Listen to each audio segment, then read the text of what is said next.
So I can start off here. This is something I actually spent a lot of time thinking about. And let me kind of lay out some of the pros and cons and ultimately where I landed, because I think people go about it in different ways. So, the one thing to think about, it, somebody mentioned this, might have been, Ryan or somebody else on the panel earlier, but, you spend 2 years in a specific industry.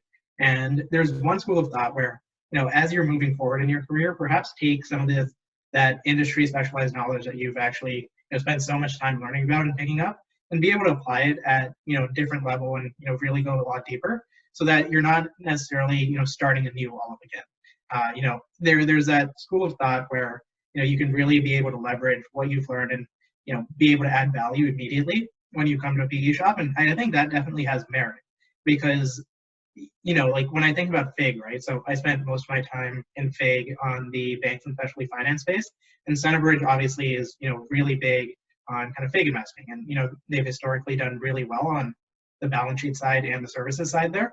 So there's this element of, I already know the space. Why not, kind of leverage what I already know and some of the connections I might have made during banking, and be able to transfer that into the investing role. Now the other side of that is, especially all of us, most of us are 22, 24, 25. If you think about, a larger perspective and like your longer term career, it's still really early, right? And to me, specializing this early wasn't something I necessarily wanted to do because, I mean, frankly, I just didn't know what other industries look like, right? Like the type of transactions and type of work you're doing in FIG are very different than type of transactions that you're doing in consumer or like metals and mining. And it's not just, M&A versus IPOs versus debt financings, but the analysis is different, the mindsets are different.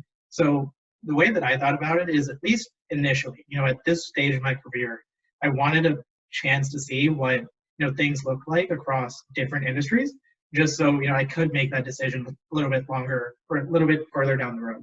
And I mean, it may still be, and I still do a decent amount of FIG here at Centerbridge, but I've also looked at a lot of consumer companies. I've looked at a lot of industrial companies. I've looked at things from the PE side and the credit side, and at some point in my future, I'll probably have to decide where I want to focus in on. But it's kind of the idea of maintain optionality until you can't maintain optionality. And when I have to make that decision, I think I'll just have a much more informed mindset. But I think different ways of looking at that.